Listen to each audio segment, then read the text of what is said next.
Olá, pessoal! Vamos dar início a mais um vídeo de Direito Constitucional 2, tratando sobre a organização político-administrativa do Estado. Peço que vocês acompanhem em nossa nova lousa o conteúdo deste presente vídeo. Nos vídeos anteriores, nós estávamos abordando quem são os integrantes da nossa federação. Os integrantes da federação são União, Estados-membros, Distrito Federal e municípios. Conseguimos tecer informações muito importantes sobre a União no vídeo anterior e nesse exato momento vamos falar sobre os Estados-membros. Os Estados-membros, eles são parte autônoma desse Estado federal soberano que é a República Federativa do Brasil. Então, dentro da República Federativa do Brasil, coexistem os entes federativos. E quando você começa a analisar e a estudar a autonomia que o Estado-membro possui dentro dessa esfera federada, você consegue entender com muito mais clareza o que significa descentralização do poder político, o que significa essa repartição de poder que existe no nosso Estado brasileiro entre os entes federativos. Porém, deve-se ter cuidado para não confundir autonomia com soberania. Quem é soberano no Brasil é a República Federativa do Brasil, pessoa jurídica de direito público internacional. Os entes federativos, eles têm autonomia no direito interno, porque eles são partes integrantes da estrutura da nossa República Federativa do Brasil. Ela se descentraliza politicamente dentro com esses estados membros, com a União, com os municípios e com o DF, com esses entes federativos, beleza? Então, vamos acompanhar as próximas informações. Bom, os Estados-membros, quando eu afirmo que eles são autônomos, eu identifico isso com muita intensidade quando eles próprios organizam os seus poderes. Eles não vão sofrer interferência da União Federal. Então, o ente federativo da União não tem autonomia dentro da organização dos Estados-membros. Ela não vai interferir, ela não vai lhes subordinar nesse sentido. O Estado-membro, ele tem autonomia para organizar o seu judiciário, o seu legislativo e o seu executivo. E acima dessa organização dos poderes, eles têm a competência, eles têm o poder de elaborar suas próprias constituições. Isso é auto-organização, pessoal, capacidade de legislar para si próprio. Então, o Estado-membro, ele vai criar a sua constituição no primeiro momento e irá também criar leis que organizem os seus poderes. Então, essa autorização constitucional de elaborar suas próprias constituições, você identifica no artigo 25 da Constituição e no artigo 11 do ADCT. Beleza. E esse poder, para a gente recapitular um pouquinho de direito constitucional 1, é o poder constituído, derivado, decorrente. É o poder que elabora as constituições estaduais. Exatamente isso. É um poder que decorre da Constituição. Portanto, o poder decorrente que elabora as constituições estaduais deve estar observando, deve estar atento às normas de reprodução obrigatória. Não é porque o Estado-membro tem auto-organização, pode elaborar sua própria Constituição, que ele vai desrespeitar a Constituição Federal. Se é a própria Constituição Federal que autoriza, que manda os Estados-membros, no prazo de 1 ano, elaborarem suas próprias constituições, ela também impõe limitações explícitas e implícitas a estas constituições estaduais. Lembrando que elas retiram seu fundamento de validade, assim como todos os atos normativos, na Constituição Federal. Portanto, ela deve observar os princípios constitucionais sensíveis, estabelecidos e extensíveis. Beleza? Normas de reprodução obrigatória devem ser respeitadas pelas constituições estaduais.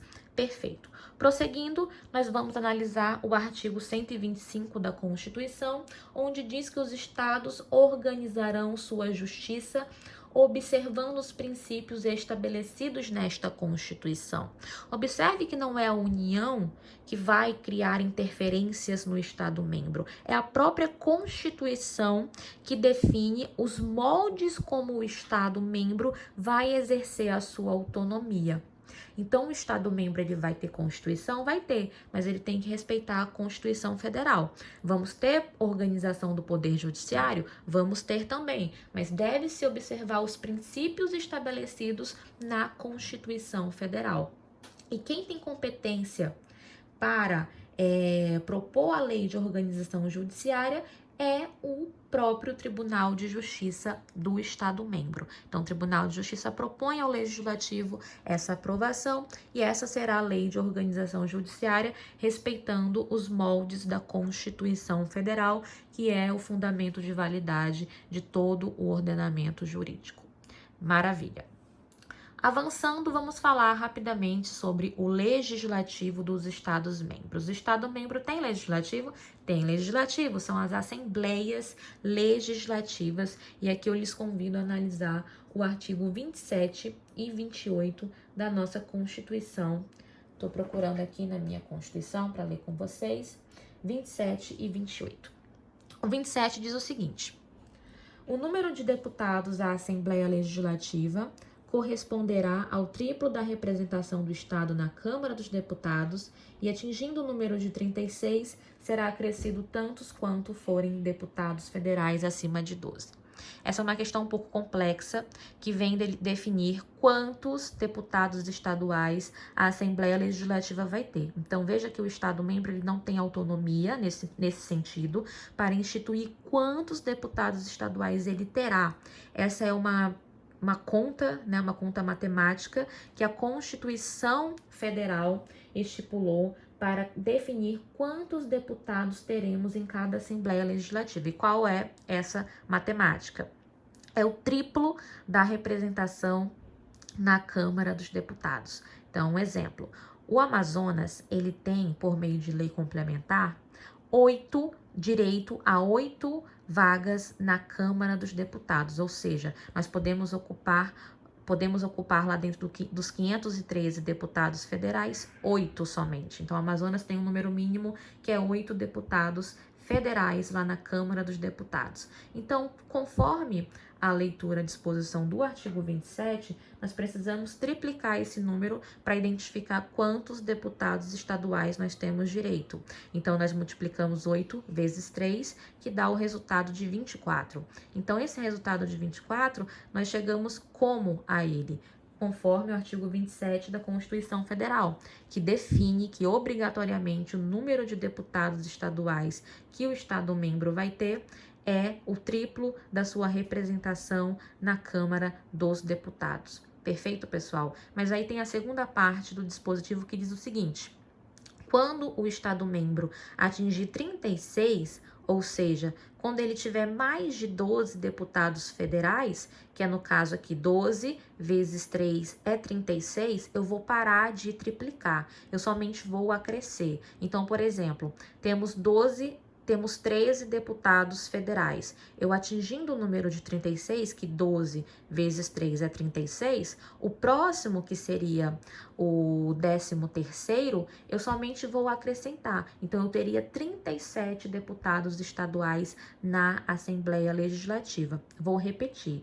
Quando tivermos acima de 12 deputados federais lá na Câmara dos Deputados, eu não vou mais triplicar esse número para encontrar o número de deputados estaduais, senão esse número ia crescer demais. Então, conforme a Constituição tentou limitar, quando eu atingir 36 deputados estaduais, que significa 12 deputados federais, eu vou parar de triplicar. Eu vou somente acrescer a unidade de deputados aqui na Assembleia Legislativa. Então, vamos aqui usar o exemplo. Eu tendo 13, porque passou, né, acima de 12 deputados federais, eu atingindo o número de 13, eu não vou triplicar, eu vou triplicar até o 12. Então, 12 vezes 3 é 36, e eu atingindo um número acima de 12, que seria 13, eu somente vou acrescentar, eu não vou triplicar esse 1. Então, aqui eu ficaria com 37 deputados estaduais. Gente, possivelmente vocês vão ter dúvida quanto a isso. Eu não retiro a razão de vocês, porque é algo praticamente um pouco complexo, mas eu peço que vocês retirem, afirmem que vocês têm dúvidas, que eu gravo um vídeo só para explicar o artigo 27 de novo, que é importante vocês entenderem, tá bom? Então, para não prolongar muito esse vídeo, que ele já tá com 10 minutos, eu vou prosseguir e falar do artigo 28. Vamos lá.